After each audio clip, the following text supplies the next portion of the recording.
నమస్కారం BSK news కి స్వాగతం హెడ్లైన్స్ చూద్దాం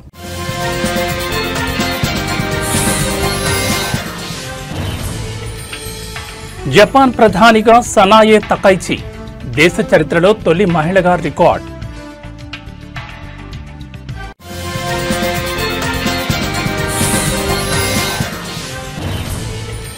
దీపావళితో మరింత క్షీణించిన ఢిల్లీ వాతావరణం ఎయిర్ క్వాలిటీ ఇండెక్స్ 350 దగ్గర నమోదు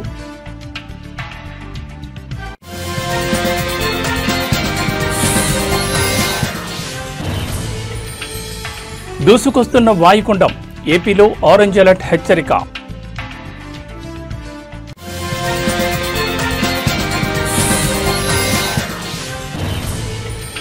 కానిస్టేబుల్ ప్రమోద్ కుటుంబానికి కోటి పరిహారం సీఎం రేవంత్ రెడ్డి ప్రకటన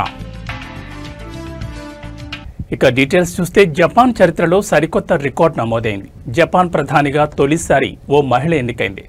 లిబరల్ డెమోక్రటిక్ పార్టీ అధ్యక్షురాలు సనే తకైచి ఎన్నికయ్యారు. కాగా పార్టీలో అంతర్గత గొడవల కారణంగా జపాన్ ప్రధానిగా ఉన్న షిగెరు ఇషిబా ఇటీవల తన పదవికి రాజీనామా చేసిన సంగతి తెలిసిందే. ఈ క్రమంలో పార్లమెంట్ సభలో సభ్యులు సనే తకైచిని ఎన్నుకున్నారు. అయితే ఇటీవల జపాన్లో జరిగిన ఎన్నికల్లో పార్లమెంట్ ఎగువ సభలో అధికార పార్టీ ప్రభుత్వాన్ని ఏర్పాటు చేసే మెజార్టీని సాధించలేకపోయింది. దిగువ సభలో కూడా మెజార్టీ కోల్పోగా ఇషిబాపై ఒత్తిడి పెరిగి ప్రధాని పదవికి రాజీనామా చేశారు. ఈ క్రమంలోనే శనివారం పార్టీలో ఎన్నికలు జరగ మాజీ ప్రధాని కుమారుడు షింజిరో కోయిజిమితో పాటు మరో 3 అభ్యర్థులను ఓడించి మరీ తకైచి విజయం సాధించారు. అలాగే నేడు పార్లమెంట్లో జరిగిన ఓటింగ్లో liberal democratic party, Japan innovation party కూటమితో తకైచికి భారీ మద్దతు లభించింది. దీంతో జపాన్కు తొలి మహిళా ప్రధానిగా తకైచి అరుదైన రికార్డు సాధించారు. 64 ఏళ్ల తకైచి 1993లో స్వస్థలమైన నారా నుంచి తొలిసారి పార్లమెంట్కి ఎన్నికయ్యారు. ఎల్డీపీలో ఆర్థిక భద్రత, అంతర్గత వ్యవహారాలు, లింగ సమానత్వ మంత్రితో సహా పలు కీలక పదవుల్లో పనిచేశారు. కాగా జపాన్ తొలి మహిళా ప్రధాని ఎన్నికైన సనే తకైచికి ప్రధాని నరేంద్ర మోడీ శుభాకాంక్షలు తెలిపారు. భారత్ జపాన్ల భాగస్వామ్యాన్ని మరింత బలోపేతం చేయడానికి ఎదురుచూస్తున్నట్లు మోడీ తన ట్వీట్లో పేర్కొన్నారు.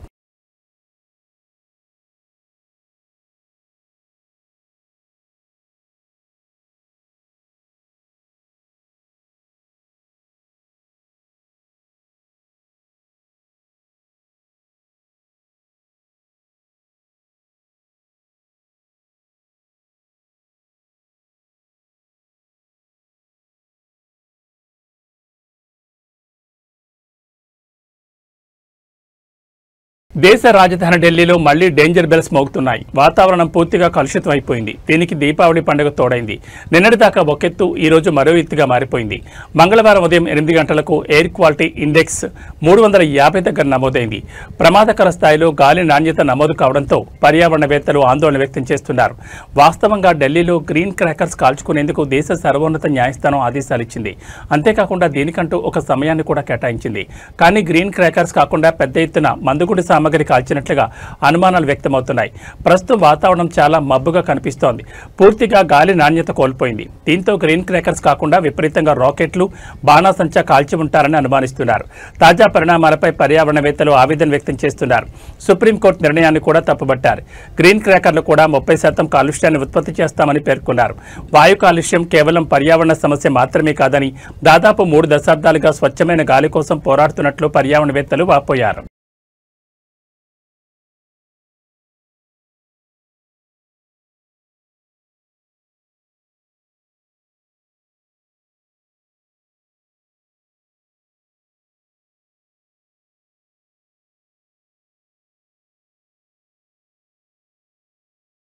ఆంధ్రప్రదేశ్ ప్రజలకు వాతావరణ శాఖ ముఖ్యమైన హెచ్చరిక జారీ చేసింది. నైరుతి బంగాళాఖాతంలో ఏర్పడిన అల్పపీడనం కారణంగా రాష్ట్రంలో రాబోయే 2 రోజులు వర్షాలు కురిసే అవకాశం ఉందని వెల్లడించింది. ఈ అల్పపీడనం పశ్చిమ వాయు దిశగా కదులుతూ రానున్న 36 గంటల్లో వాయుగుండంగా బలపడనుందని అధికారులు అంచనా వేస్తున్నారు. దీని ప్రభావంతో రాష్ట్ర వ్యాప్తంగా వర్షాలు పడతాయని, ప్రజలు అప్రమత్తంగా ఉండాలని సూచించారు. ముందు జాగ్రత్త చర్యగా వాతావరణ శాఖ ఇప్పటికే రాష్ట్రానికి ఎల్లో అలర్ట్ జారీ చేసింది. అల్పపీడన ప్రభావంతో నేడు ఒంగోలు, నెల్లూరు, తిరుపతి, కడప జిల్లాల్లో ఓ మోస్తరు నుంచి భారీ వర్షాలు కురుస్తాయని తెలిపింది. ఆయా జిల్లాల ప్రజలు అవసరమైన జాగ్రత్తలు తీసుకోవాలని అధికారులు సూచించారు. బుధవారం నాటికి వాతావరణం మరింత తీవ్రంగా మారే అవకాశం ఉందని వాతావరణ శాఖ అంచనా వేస్తోంది. రాష్ట్ర వ్యాప్తంగా పలు ప్రాంతాల్లో భారీ నుంచి అతి భారీ వర్షాలు కురిసే సూచనలున్నాయని, ఈ నేపథ్యంలో రేపు ఆరెంజ్ అలర్ట్ జారీ చేయనున్నట్లు అధికారులు తెలిపారు. వర్షాల తీవ్రత ఎక్కువగా ఉండే అవకాశం ఉన్నందున లోతట్టు ప్రాంతాల ప్రజలు మరింత జాగ్రత్తగా ఉండాలని హెచ్చరించారు.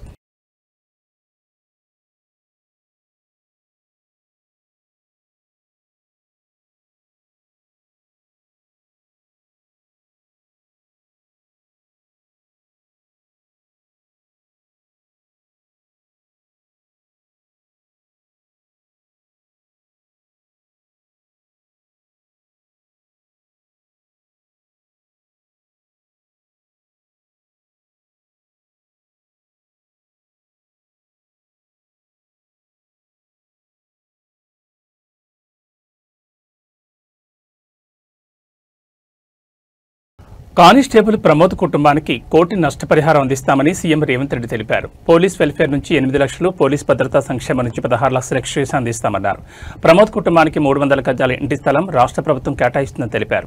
కుటుంబ సభ్యుల్లో ఒకరికి ప్రభుత్వ ఉద్యోగం తెలంగాణ రాష్ట్ర ప్రభుత్వం కల్పిస్తుందని రేవంత్ రెడ్డి తెలిపారు. పోలీస్ అంటే ఒక భరోసా. విధి నిర్వహణలో ప్రాణాలు కోల్పోయిన పోలీస్ అమరులకు ఘన నివాళులు. 1959 అక్టోబర్ 21న భారత్ చైనా సరిహద్దుల్లో 10 మంది జవాన్లు వీరమరణం పొందారు. అప్పటి నుంచి మనం అక్టోబర్ 21న అమరవీరులను స్మరించుకుంటున్నాం. దేశం కోసం ఎందరో పోలీస్ అమరవీరులయ్యారన్నారు. 3 రోజుల క్రితం నిజామాబాద్లో సిసిఎస్ కానిస్టేబుల్ ఎంపల్లి ప్రమోద్ కుమార్ విధి నిర్వహణలో వీరమరణం పొందారు.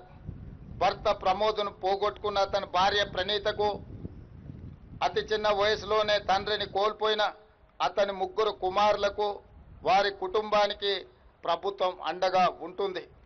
వారి కుటుంబానికి 1 కోటి రూపాయల ఎక్స్ గ్రేషియా, అమరుడైన కానిస్టేబుల్ పదవి విరమణకు వచ్చే లాస్ట్ పే డ్రాన్ శాలరీతో పాటు కుటుంబ సభ్యులలో ఒకరికి ప్రభుత్వ ఉద్యోగం, 300 గజాల ఇంటి స్థలం మంజూరు రాష్ట్ర ప్రభుత్వం చేస్తుంది. వీటితో పాటు పోలీసు భద్రత సంక్షేమం నుండి 16 లక్షల ఎక్స్ గ్రేషియా, పోలీసు వెల్ఫేర్ నుండి 8 లక్షల రూపాయల ఎక్స్ గ్రేషియాను ప్రమోద్ కుటుంబానికి చెల్లించి వారి కుటుంబానికి రాష్ట్ర ప్రభుత్వం అండగా నిలబడుతుంది. తెలంగాణ రాష్ట్రంలో కొత్తగా ఏర్పాటు చేయనున్న వైన్ షాపుల దరఖాస్తు ఫీజు పెంపు మరియు గడువు పొడిగింపు విషయంలో మాజీ మంత్రి బీఆర్ఎస్ సీనియర్ నాయకులు టి హరీష్ రావు రాష్ట్ర ముఖ్యమంత్రి రేవంత్ రెడ్డి కాంగ్రెస్ ప్రభుత్వంపై తీవ్ర విమర్శలు చేశారు. కొత్త వైన్ షాపుల దరఖాస్తు ఫీజును 2 లక్షల నుంచి 3 లక్షలకు పెంచారని హరీష్ రావు గుర్తు చేశారు. ఫీజు పెంచిన కారణంగా దరఖాస్తులు తక్కువ రావడంతో ప్రభుత్వం దరఖాస్తు గడువును 4 రోజులు పొడిగించిందని ఆయన విమర్శించారు. ఈ చర్యలన్నీ చూస్తే ప్రజల ఆరోగ్యంపై సీఎం రేవంత్ రెడ్డికి ఏమాత్రం శ్రద్ధ లేదని, కేవలం మద్యం దుకాణాల ఆదాయంపైనే ఆయన దృష్టి ఉందని ఆయన ఆరోపించారు. గరీబోళ్ల గురించి మాట్లాడకుండా కేవలం మద్యం దుకాణాల గురించి మాత్రమే సీఎం రేవంత్ రెడ్డి మాట్లాడుతున్నారని హరీష్ రావు ధ్వజమెత్తారు. కొత్త వైన్ షాప్ల కోసం అప్లికేషన్లు తీసుకుంటే 2 లక్షలు కాదు 3 లక్షలు పెట్టిండు. అప్లికేషన్ 3 లక్షలు పెట్టి వసూలు చేసుకుంటుండు. అదే ఆయనకు పైసలు తక్కువ వచ్చినాయి, అప్లికేషన్లు ఫుల్ రాలేదట. ఇప్పుడు అడగకుండానే ఇంకో వారం రోజులు ఎక్స్టెన్షన్ ఇచ్చిండు. అంటే ఇంకా కొన్ని అప్లికేషన్లు రావాలి, ఇంకా కొన్ని దుకాణాలు పెట్టాలి, ఇంకా పైసలు సంపాదించాలి, జనం తాగాలి, ఊగాలి, రేవంత్ రెడ్డి కిట్టి నిండాలి. ఇంతేనా నీకు? ప్రజల మీద సోయి లేదు. మరి కేసీఆర్ కిట్ ఎందుకు అంతలేదు? బస్తీ దవాఖాన్ల జీతాలు ఎందుకు వస్తలేవు? బస్తీ దవాఖాన్ల మందులు ఎందుకు లేవు? బస్తీ దవాఖాన్ల పరీక్షలు ఎందుకు లేవు అని ఒక్కనాడన్నా రివ్యూ చేసినావా? మద్యం దుకాణాల గురించి ఇంకా దరఖాస్తులు అమ్ముర్రి, 3 లక్షలు ఫీజు పెట్టుర్రి, రేటు పెంచుండ్రి, పైసలు సంపాదించుండ్రి, దీని మీద మాట్లాడుతున్నావు తప్ప గరీబోల గురించి నువ్వు మాట్లాడతలేవు.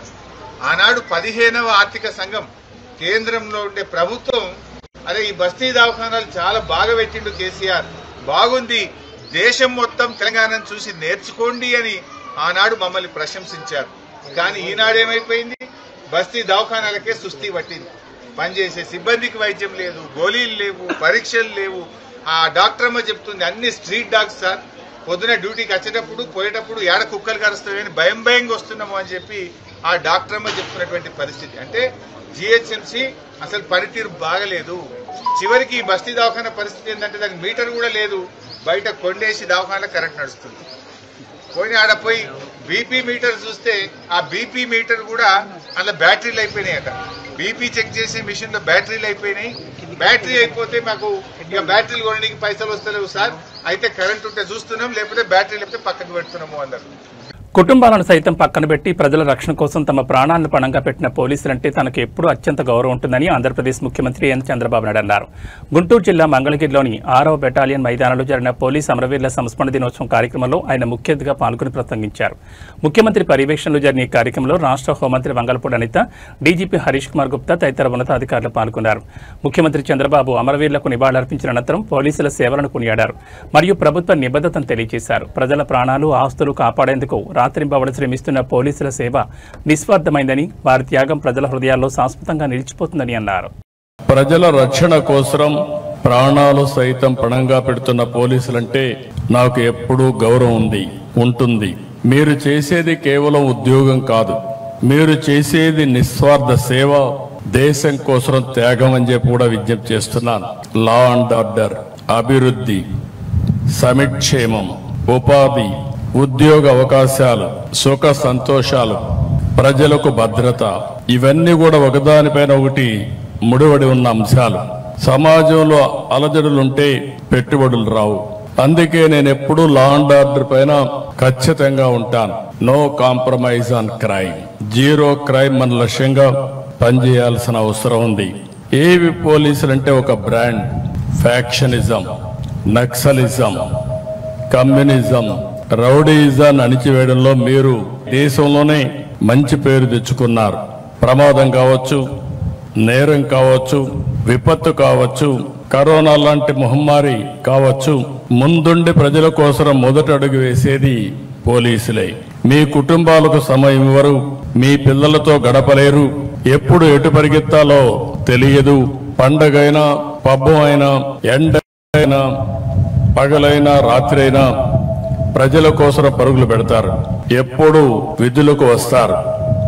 విధుల కోసం కుటుంబాన్ని వదిలి వస్తున్న మీకు, మీ తమ సంతోషాలను త్యాగం చేసి మీకు సహకరిస్తున్న మీ కుటుంబ సభ్యులందరికీ శిరస్సు వంచి నమస్కారాలు తెలియజేస్తున్నా, సెల్యూట్ చేస్తున్నా. హెల్మెట్ ధరించమని ప్రచారం చేస్తారు. డ్రగ్ వద్దు బ్రో చాటి చెప్తారు. ఆధునిక ఆంధ్రప్రదేశ్ రూపశిల్పి, సాంకేతికతకు శ్రీకారం చుట్టిన మహానేత, ప్రజల సంక్షేమం, రాష్ట్ర అభివృద్ధి లక్ష్యంగా పెట్టుకుని ప్రగతి పథంలో పయనింపజేసిన ప్రజానాయకులు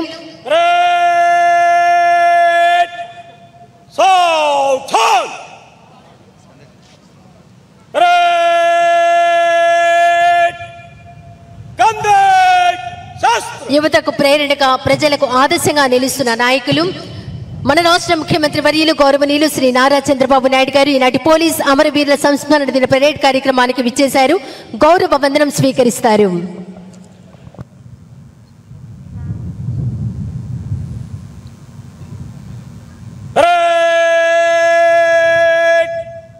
జనరల్ సల్యూట్, సలామీ, శాస్త్ర.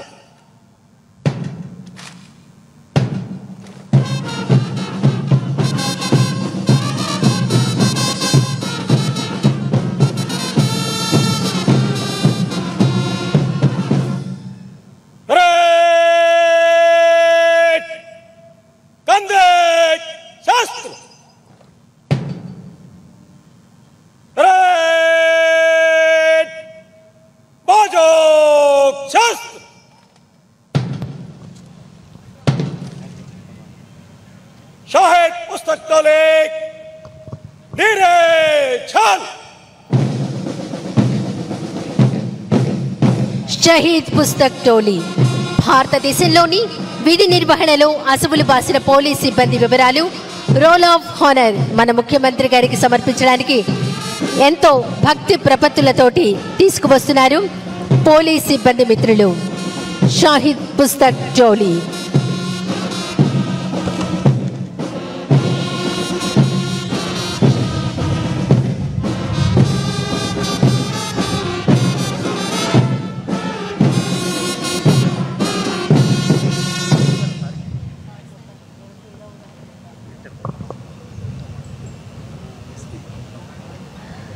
విధి నిర్వహణలో అసువులు బాసిన పోలీస్ సిబ్బంది వివరాలు రోల్ ఆఫ్ హానర్ మన ముఖ్యమంత్రి గారికి అందజేశారు. ముఖ్యమంత్రి గారు డీజీపీ గారికి అందజేశారు.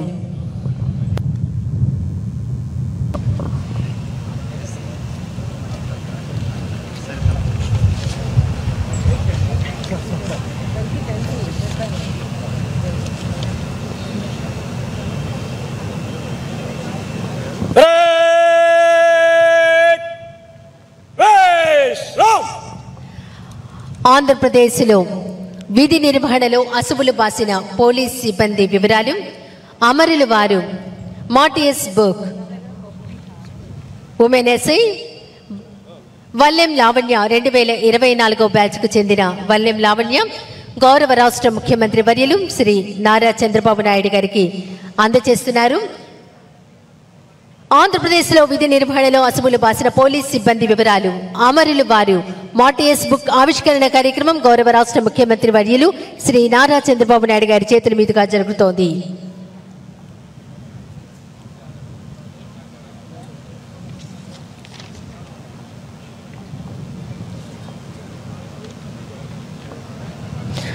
మహబూబాబాద్ జిల్లాలో గ్రానైట్ మాఫియా చెలరేగిపోతోంది. కనీస ప్రమాణాలు పాటించకుండా ఇష్టారాజ్యంగా గ్రానైట్ను అక్రమంగా తరలిస్తున్నారు. ఈ క్రమంలోనే పలు ప్రమాదాలు చోటు చేసుకుంటున్నాయి. అక్రమంగా గ్రానైట్ను తరలిస్తున్న లారీలు ప్రమాదాలకు గురవుతున్నాయి. అయినప్పటికీ ప్రజల భద్రతను పట్టించుకునే నాదురే లేడు. అదృష్టవశాత్తు కొన్ని సమయాల్లో ప్రమాదాల నుంచి బయటపడుతున్నప్పటికీ ప్రజలు మాత్రం ప్రతిక్షణం భయంతో గడపాల్సిన పరిస్థితులు నెలకొన్నాయి. ఇంత జరుగుతున్నప్పటికీ అధికారులు మాత్రం చూసి చూడనట్లుగా వ్యవహరిస్తుండడం గమనార్హం.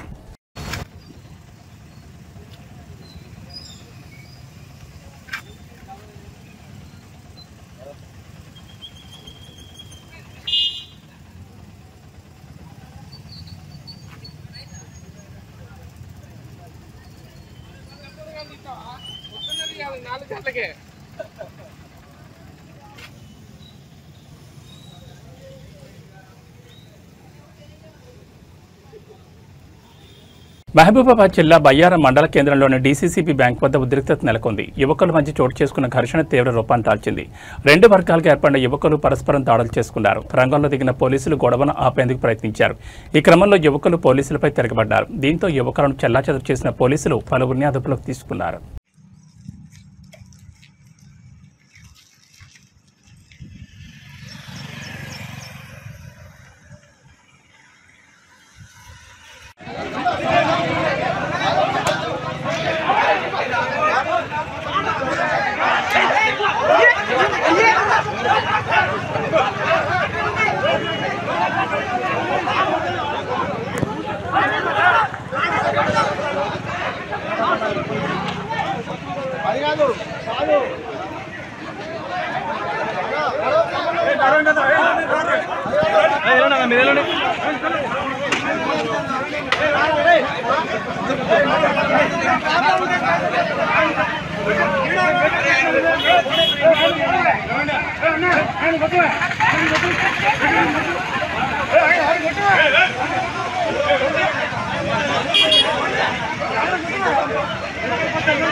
ఎన్టీఆర్ జిల్లా కంచికచర్ల వీరులపాడు మండలాల పరిధిలో కల్తీ మద్యం అమ్ముతున్నారనే దుష్ప్రచారాలను తిప్పికొట్టడానికి ఆంధ్రప్రదేశ్ ప్రభుత్వం ఎక్సైజ్ శాఖ కీలక చర్యలు తీసుకుంది. ప్రజలకు నాణ్యమైన మద్యాన్ని అందించాలనే లక్ష్యంతో ఏపీ ఎక్సైజ్ సురక్షిత అనే మొబైల్ యాప్ను ప్రజలకు అందుబాటులోకి తీసుకొచ్చింది. కంచికచర్ల వీరులపాడు మండలాల prohibition and excise station inspector Ashraf Nisa Begum ఈ విషయాన్ని మీడియా ముఖంగా ప్రజలందరికీ తెలియజేశారు. ఇన్స్పెక్టర్ ఆసిరఫ్ నీసా బేగం సురక్షిత యాప్ యొక్క ప్రయోజనాలను ప్రజలకు వివరించారు. ప్రజలు కొనుగోలు చేసిన మద్యం నాణ్యమైందా కాదా అనే విషయాన్ని ఈ యాప్ ద్వారా సులభంగా చెక్ చేసుకోవచ్చు. మద్యం షాపుల్లో పనిచేసే వ్యక్తులు మొదట యాప్ ద్వారా స్కాన్ చేసి మద్యాన్ని విక్రయిస్తారు. మద్యం కొనుగోలు చేసిన వ్యక్తులు కూడా సురక్షిత యాప్ను ఉపయోగించి తమ బాటిల్పై ఉన్న క్యూఆర్ కోడ్ను స్కాన్ చేయాలని కోరారు. ప్రజలందరూ ఈ యాప్ను గమనించి కల్తీ మద్యంపై జరిగే దుష్ప్రచారం నమ్మొద్దని, సురక్షిత యాప్ను తప్పనిసరిగా ఉపయోగించుకోవాలని ఇన్స్పెక్టర్ కోరారు. ప్రొహిబిషన్ అండ్ ఎక్సైజ్ స్టేషన్ ఇన్స్పెక్టర్నైనా నేను ఇప్పుడు మనకు మద్యం షాపుల్లో కల్తీ మద్యం వచ్చిందని ఒక వదంతులు వ్యాపించటం వల్ల ప్రభుత్వము చర్యలు తీసుకొని ప్రజలకు నాణ్యమైన మద్యాన్ని అందించాలనే ఉద్దేశంతో ఏపీ ఎక్సైజ్ సురక్ష యాప్ అనే దాన్ని డౌన్లోడ్ చేసి ప్రజలందరికీ అందుబాటులోకి తీసుకొచ్చింది. ఈ యాప్ ద్వారా షాపుల్లో పనిచేసేటటువంటి వారు మద్యాన్ని స్కాన్ చేసి అమ్ముతారు, ప్రతి బాటిల్ని కూడా. అలాగే మద్యం కొనుక్కున్న వ్యక్తి కూడా తన యొక్క యాప్లో ఆ మద్యము నాణ్యమైనదా కాదా అనేది చెక్ చేసుకోవచ్చు. ఆయన ఆ మద్యాన్ని చెక్ చేసుకొని ఏ షాపు నుంచి వచ్చింది, ఏ డిపో నుంచి వచ్చింది, దాని ఎంఆర్పి రేట్ ఎంత అనే విషయాలు కూడా ఆ యాప్లో కనిపిస్తాయి. కాబట్టి ప్రజలెవ్వరూ కూడా ఈ వదంతుల్ని నమ్మకూడదని, కల్తీ మద్యం ఉంది అనేటటువంటి దుష్ప్రచారాలు చేస్తున్న వాళ్ళ యొక్క విమర్శల్ని తిప్పి కొట్టడానికి ప్రభుత్వం ఈ యాప్ని తీసుకొచ్చింది. అదేవిధంగా బెల్ట్ షాపుల్ని కూడా మొత్తము కంట్రోల్ చేయడం జరిగింది. ఎవరైనా సరే అనధికారికంగా మద్యం విక్రయాలు చేసినట్లయితే కంచికచర్ల స్టేషన్ పరిధిలో మేము కఠినమైన చర్యలు తీసుకుంటాము. కాబట్టి ప్రజలందరూ మాకు సహకరించవలసిందిగా కోరుతున్నాము. ఎవరైనా అమ్ముతున్నట్లయితే మాకు ఫిర్యాదు చేయవలసిందిగా కోరుతున్నాము. పార్వతీపురం పట్టణంలో తీవ్ర కలకలం రేపిన ఓ సంఘటనలో ఆర్టీసీ కాంప్లెక్స్లోని పార్సెల్ కౌంటర్ వద్ద బాణాసంచా పేలడంతో 3 వ్యక్తులు తీవ్రంగా గాయపడ్డారు. ఈ పేలుడు కారణంగా కౌంటర్ భవనం కూడా కొంతమేర ధ్వంసమైంది. విజయనగరం నుంచి బస్సులో ఫ్యాన్సీ ఐటెం పేరుతో పార్సెల్ కౌంటర్కు చేరుకున్న బాణాసంచా పేలడంతో ఈ ప్రమాదం జరిగింది. పేలుడు దాటికి పార్సెల్ కౌంటర్ వద్ద ఉన్న షెడ్ పైభాగం మరియు అద్దాలు ధ్వంసమయ్యాయి. ఆ ప్రాంతంలో భయాందోళన నెలకొన్నాయి. తీవ్రంగా గాయపడిన 3 వ్యక్తులను వెంటనే అటుగా వెళ్తున్న ఆటోలో మరియు 108 అంబులెన్స్లో సమీపంలోని జిల్లా ఆసుపత్రికి చికిత్స నిమిత్తం తరలించారు. ప్రమాదం జరిగిన విషయం తెలుసుకున్న వెంటనే పోలీసులు మరియు అగ్నిమాపక సిబ్బంది సంఘటనా స్థలానికి చేరుకుని దర్యాప్తు చేపట్టారు. స్థానిక ఎమ్మెల్యే బోనెల విజయచంద్ర కూడా విషయం తెలుసుకుని హోటాహుటిన ఆర్టీసీ కాంప్లెక్స్ చేరుకున్నారు. ఎమ్మెల్యే బోనెల విజయచంద్ర ఘటనా స్థలాన్ని పరిశీలించిన అనంతరం జిల్లా ఆసుపత్రికి వెళ్లి చికిత్స పొందుతున్న క్షతగాత్రులను పరామర్శించారు. వారికి మెరుగైన వైద్యం అందించాలని అధికారులకు సూచించారు.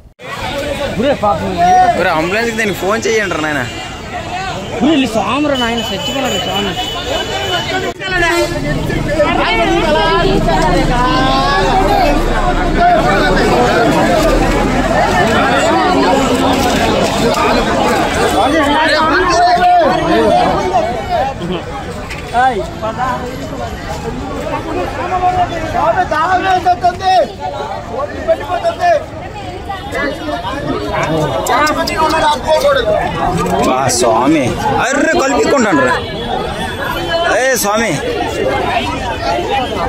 ఏబీ బులెటిన్ విశేషాలు. నమస్కారం.